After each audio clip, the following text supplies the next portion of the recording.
Thanks for joining me for the first session of the newly minted TOGCC Training and Tips series. I'll let this be a little big, if I can. There we go. We are going to run through some of the basics. We wanted to offer a way for everybody using TOGCC to learn some best practices, tips, and tricks. So every month I'm going to be doing these. Each will be on a different topic. I'm really excited to offer this series. I think it can be very helpful. Please feel free to send me your feedback as well as I work to make this the most useful as possible. So, and just know, as always, I'm always available for TOGCC support outside of these webinars. So if you have a particular issue that you're waiting to hear about, don't wait on it. These are just once a month. Reach out to me, let me know your questions. Today's webinar is pretty quick, pretty basic, but it's very important. Keep in mind, TOGCC is a rules-based system, and I feel like success starts at the beginning. So this is a good way to get started. Since there are so many people on the call today, everyone's on silent, but please type in your questions as they come up, and I will address them either as they come in or at the end of the call. So we are just going to jump right in to TOGCC, and we are going to hang out here in ABC Company. And I am truly going to go through the basics. Add a new hire, run a QLE, do a termination. The reason I'm doing all these things, it seems very simple, but I'm just going to give you some tips and tricks for best results, ideally, down the line. So the first thing I am going to do is plainly add a new employee. I'm using a fake social, obviously, and I'm going to use a fake person. Pardon me while I type. The first thing I want to point out here is, generally speaking, fill out as much as you can, as fully as you can. The reason behind that is, even though you don't know everything all the time, as far as maybe you don't know yet how many hours they're really going to work or what their compensation is going to be, give the system your best guess, because that's going to help the system go ahead and set up the eligibility in its quote-unquote mind. The way it thinks is very rules-based. So if you skip certain things and then put them in later, that can cause some of the problems that you run into. I'll just point out quick here, in the date of birth, you do need to have slashes. You do have to type those or it will error out, and you do have to have the full year or it will error out. So 5/7/1952 will work, and it'll give you your zeros. That's the only thing you can really skip in date of birth, or it's going to error out. Again, just kind of fill out as you go. If you don't know their work email yet, again, you can skip them. Whatever you do have, go ahead and fill out. Hire date, we'll say it's today. Again, best practice is fill this out if you have it. If not, you can skip it. Class is, we'll just do full-time. Your payroll group, you can have separate payroll groups, as you know. Salary, I'll just use a standard. I do want to point out here that if you do hourly, it's going to be your hours per week as a default. You can change that. And then your hourly rate, and it will calculate for you an annual base salary. So just pick one or the other. Also note that throughout the system, you have these little dots that are blue dots with the eyes. These give you a lot of information. The system wants you to be able to use it in the best way it can. So it gives you a lot of info on those little dots, so look for those. And then we'll go back to salary, because I will point out the difference here between the annual base and the annual benefit salaries.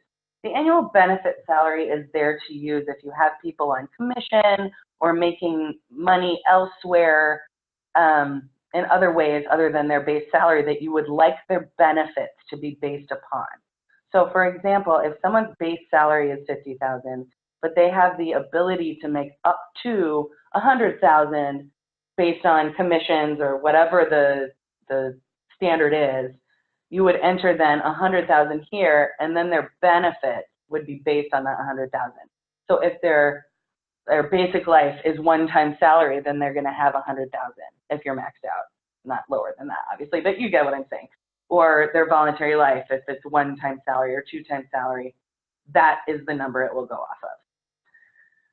ACA, I know this causes a lot of confusion sometimes, so I wanted to make sure to mention this as you go through the onboarding process. ACA eligibility is really all you're talking about here. Are they eligible for these ACA? Should they be eligible? Should they not be eligible? So I want to run through what each of these mean. Eligible, I know it says regularly works more than 30 hours a week, but that's just a standard that's built into the system because that's how the software company understands it. But you should all understand, since I know many of you have eligibility down to 24 or 18 hours, anybody who is eligible for your medical plan should be marked ACA eligible. I hope that makes sense. If not, please follow up with questions for me. Anybody ineligible is likely to really truly just be part-time with no chance or no likelihood, I should say, of increasing hours much.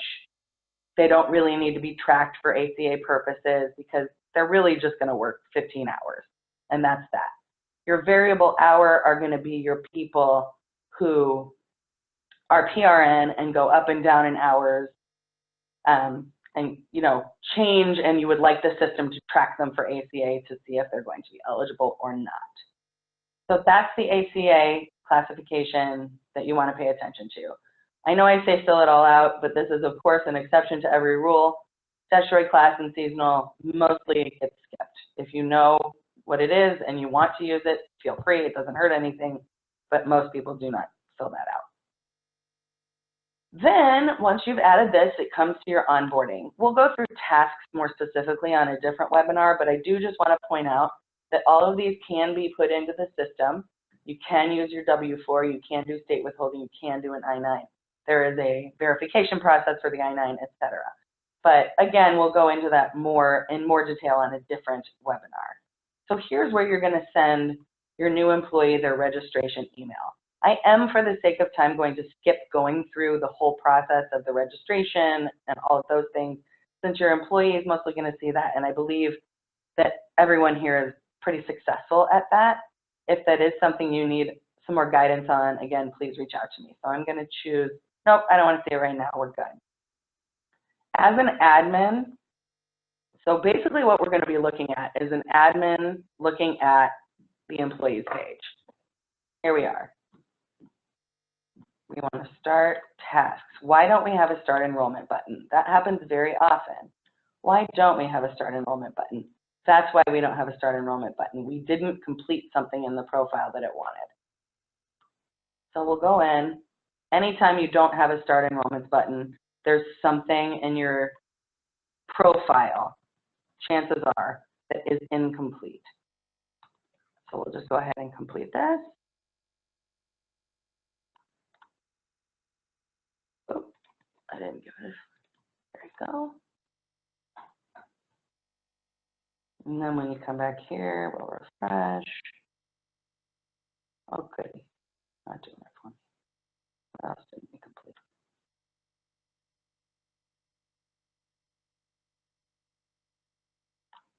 Very strange.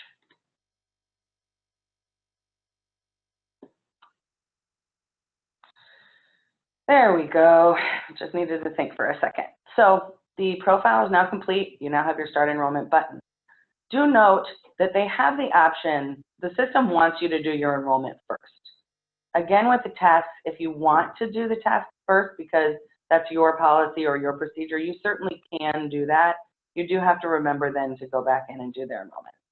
There's a welcome message. You can look through all these steps. Again, we'll go through the tasks a little more specifically another time. But these tasks need to be completed at some point. You can skip the enrollment to get to them by just clicking in, but ideally you'll do the enrollment first, or the employee will do the enrollment first.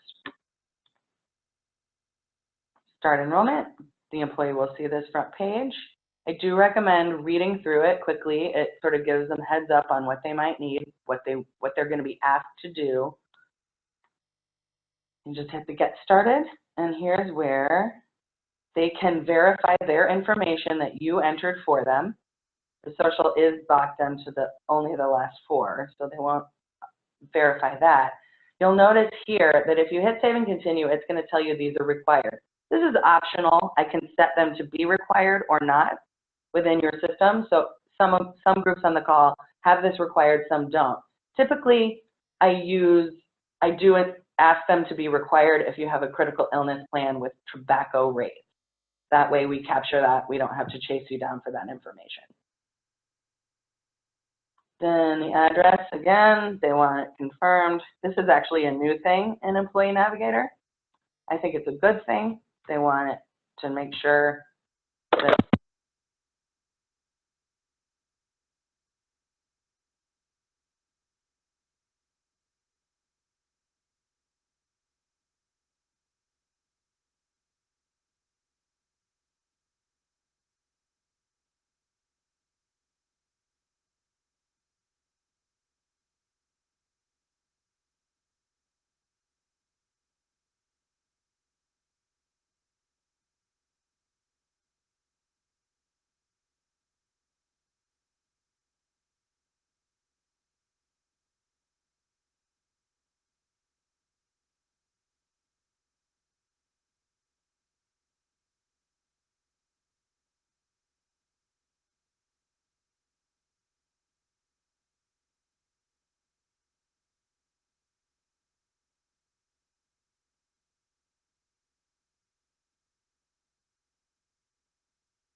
okay, can someone type in? Can you hear me now? So sorry, we had some technical difficulties.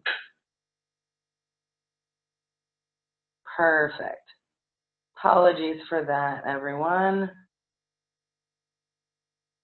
We will continue. So this is, again, is asking for the address to confirm everything, which is, again, a new thing they're doing. And it brings up this verify address, so you make sure that you've got an address that is valid. So again, that's a great thing for those 1095, 1094s. So I do want to add a dependent. I want to take the time to add a dependent to show you a couple of things. So we'll go Joe Fitzgerald, child. I'm doing this because I want to show you a couple of things that may happen based on birth date. So let's pretend this guy is born in 2000, so he's about to turn 19. So somewhere around at the end of October, our system is going to say, okay, this kid's 19. Any benefits that he's in that are set to end at age 19, the system is going to try to drop him. So we do need this kept up on. This full-time student answer is important. You don't have to fill out college start date or expected graduation date. You certainly can. It helps. It only helps. It doesn't hurt. But as long as we have this marked, then when someone turns 19, the system will not attempt to drop them because it knows that if they're a student, they can have the coverage until 26. So if this isn't marked, it defaults to drop it. So ideally, you'll find out, or the employee will fill out accurately about their dependents, especially as they're headed toward that age 19 or even 26. And then tobacco user and these other things may or may not be required. See, in this case it is. So I'm going to say, no, the kid doesn't smoke. And again, if you have an argument about your tobacco status, just reach out to me if you're not sure why it's one way or the other and requirement. That can be changed where necessary. So as we're going through the enrollment, the big thing I want to point out with enrollment is that when you're on this side, the progress bar should in all cases be fully filled out. Each of these orange with a dash should turn into a circle with a check. It doesn't particularly matter if someone wants to go home and talk to their spouse or whatever about medical.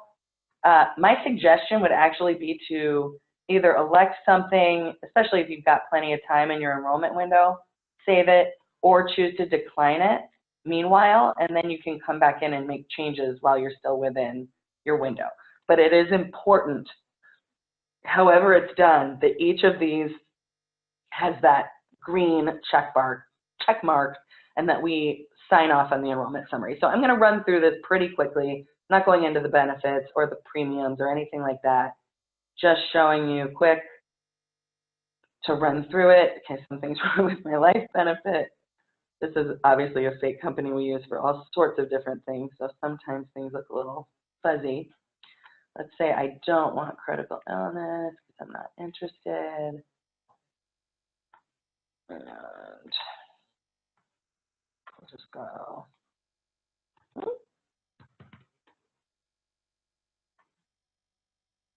There we go. I'm just going to decline these for the sake of time. Okay, so it's not going to let me do everything until I fix my life problem, which is great. If my life, I don't want to take the time to try to fix the life issue, whatever it is, but this would normally say sign and acknowledge. And there's a green button here that says sign and acknowledge. And then everything is going to turn green. I'll take you to someone I know. We've already done this on. Ooh, wrong one. Okay, Aretha. So as we go through Aretha, oh, nope, I broke the life. But I can show you what it looks like. When they sign that, it gives you acknowledged and submitted, tells you when, and then if someone decides that they do need to make changes while they're still in their enrollment window, they just come right back in here and go to make a change. And then you can go into any of these and make a change. But ideally, all of these have that green check box. And if you do approach something like this in the flow, you're just going to reach out to me. This is not something you're going to be able to, I'm guessing I just didn't put the right eligibility in. So it's not something you'd be able to get past. You'd have to call me and let me know that I made a mistake somewhere and something is going wrong. So I think we've gotten through the adding of the flow, and then we talked about what happens if we don't see the green button. That means something in the profile is incomplete. And we pointed that out too. So I just want to re-mention one more time that the most important thing, I think this has not been messaged across, I think we didn't realize how important it was, so it wasn't messaged enough in the last couple of years since we got going, but finishing that employment flow or that enrollment flow in any window, whether it's open enrollment, newly eligible, new hire, is extremely important. And it helps to keep errors from occurring. So now we're going to move on to a qualifying life event. And we're going to go to Miss Rebecca Watson. Very clever of me, yes. And we're going to update her benefit.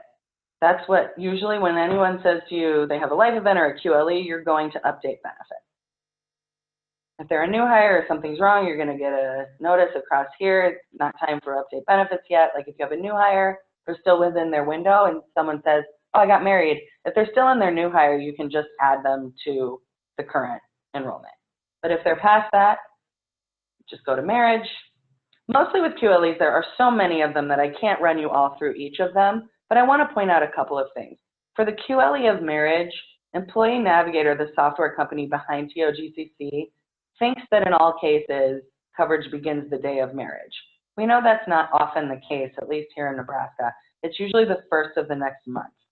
So with marriage QLEs, you actually have a little bit of a block in Navigator, because if they're married, say Saturday, that is going to tell the system that their benefits start Saturday.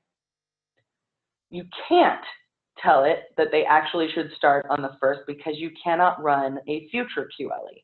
So if you know something's going to happen in 3 weeks, you're going to have to wait 3 weeks to run that QLE.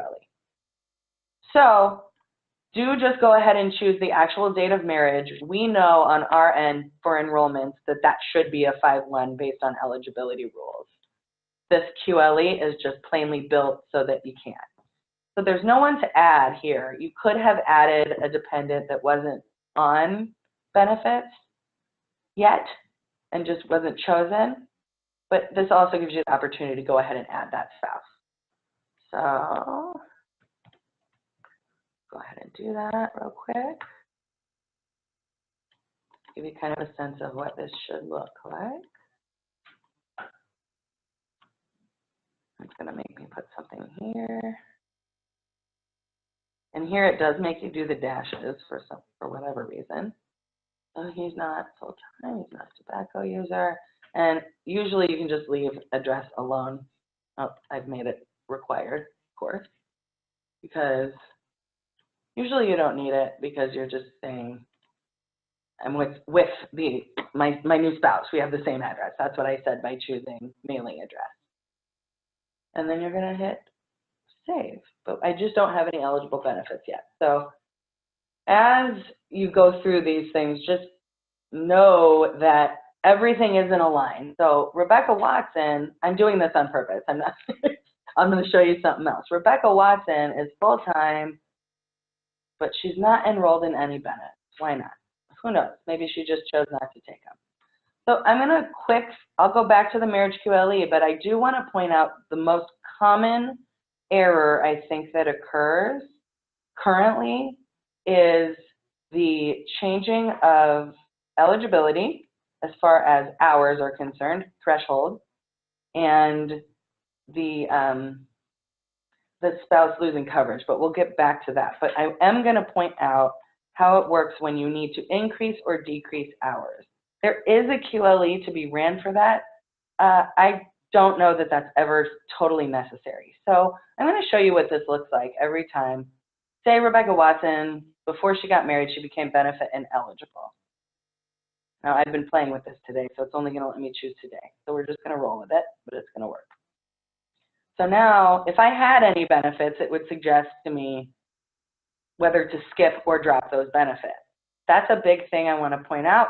Every time you do that, it's going to every time you reduce someone's hours, it's going to bring you up a window that if they currently have benefits, drop or skip. It defaults to skip.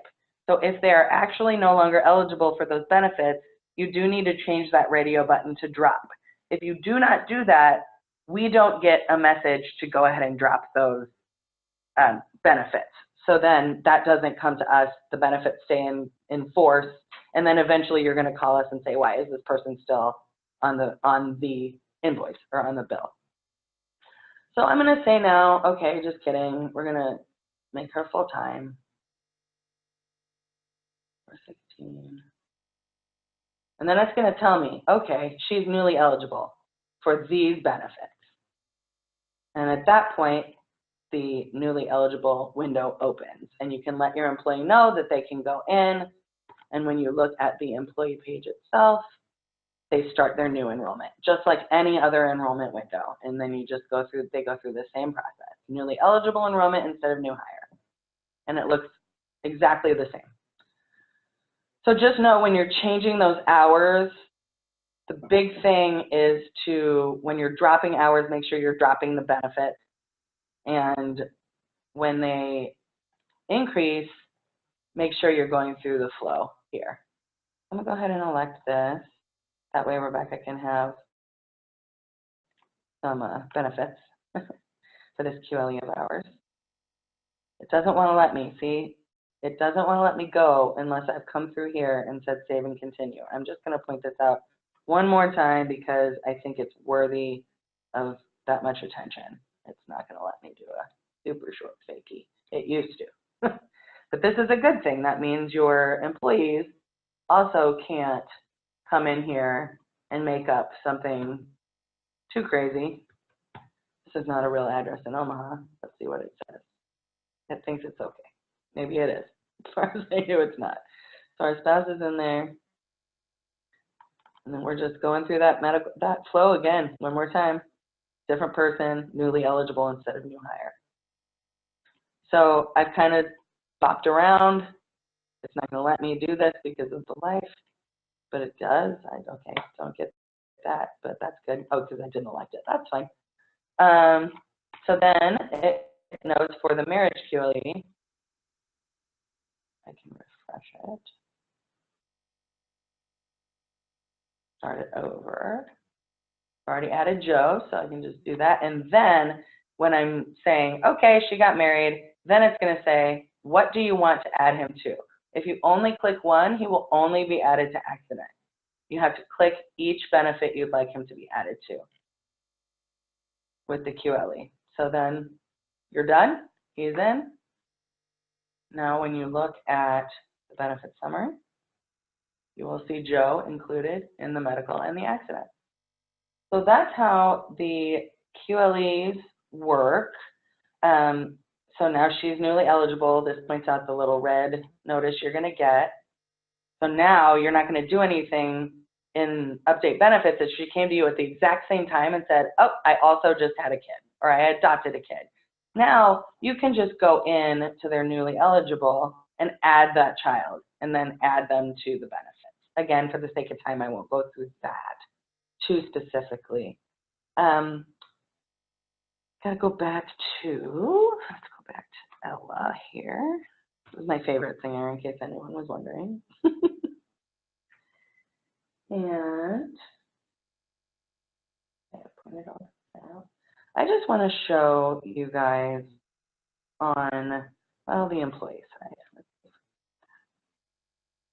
No, she's a new hire. I'm going to go talk to Batman. So in the QLE, from the employee side, so employees can come in and run many of their QLEs by themselves. They're going to come in and they're going to go to adjust coverage. So a lot of the times when there's, let's call it an error in date, it's because the employee comes in and doesn't really understand what dates mean what. So I do just want to point out that these, the employee or spouse loss of coverage are the most common that I see come through. So I want to make sure you see coverage will begin the day after the date reported. So, and this happens with HR too. You'll think, okay, I need coverage to start August 1. You'll put August 1 in the system, and then you'll see a start date of August 2nd. And then you call me and say, what in the heck? So I always suggest that you think of the date of the event on your end as the date that other coverage ends. So in the employee's case, they're going to say, okay, they came to me on the 16th, and my coverage is going to end on the 30th. But a lot of employees put 16 and 16.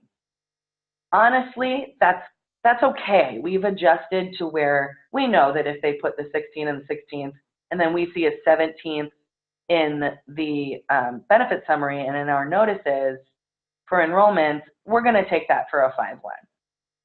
But if you can get employees to note this, it will look more correct in your benefit summaries and in reporting for various other things. So the more correct that can be, the better. And that's true for employee loss of coverage, spouse loses coverage.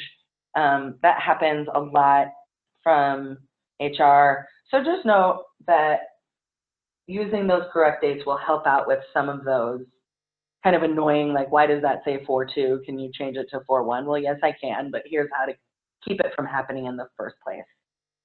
So then we are just going to jump in to the most basic, I think, of these sort of onboarding or offboarding in this case, but simple basic HR employee management tasks, which is the termination.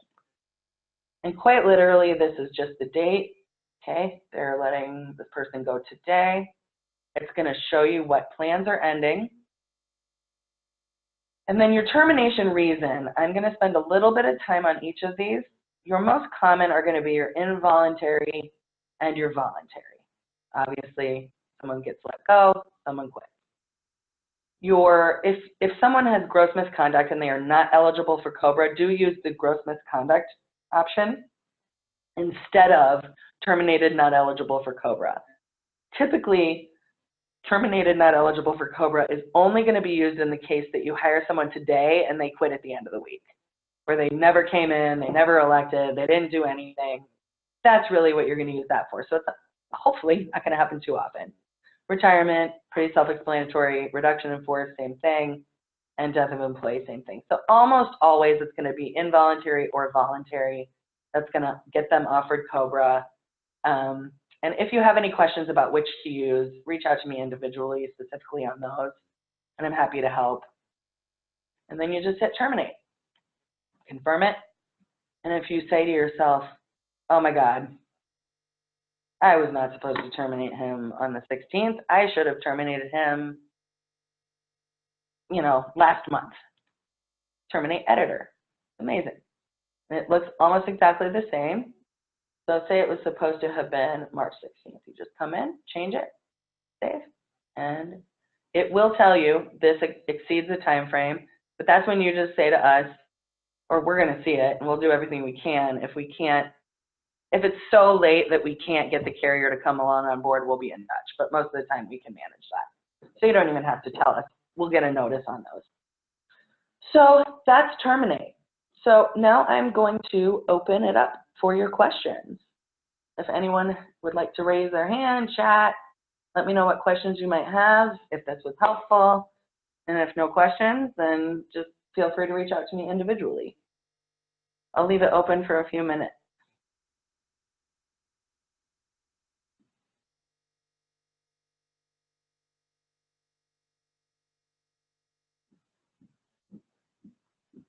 If there are no questions, hopefully that just means I did a really good job explaining this. Okay, there we go. Got somebody popping up. ACA is the Affordable Care Act, otherwise known as Obamacare. If you're large enough to do your 1094, 1095s, you're doing ACA.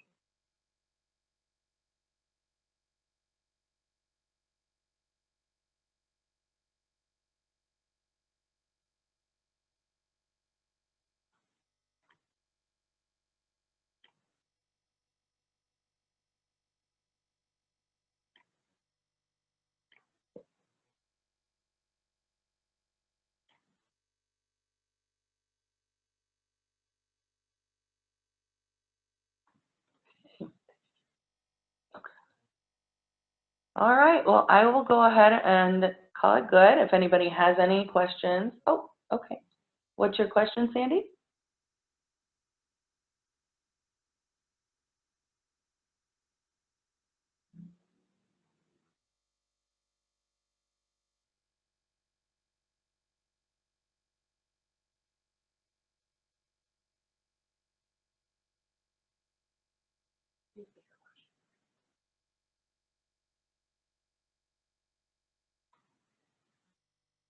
It depends on the benefit, Sandy, and it also depends on the group because everybody's group is a little different. I think that is true for your medical. For most medical, it's 26, and they do not have to be enrolled in college. That's correct. But other benefits like dental will often stop at 19 if they're not students, but will continue to 26 if they are, and life as well.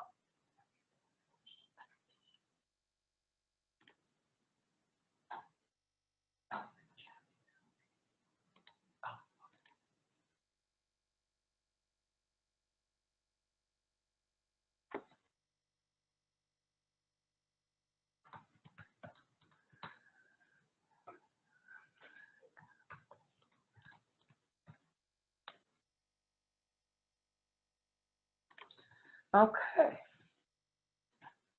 I've got a couple of questions answered. Are there any more? I'm all yours. I do want to make sure everybody has my direct phone number.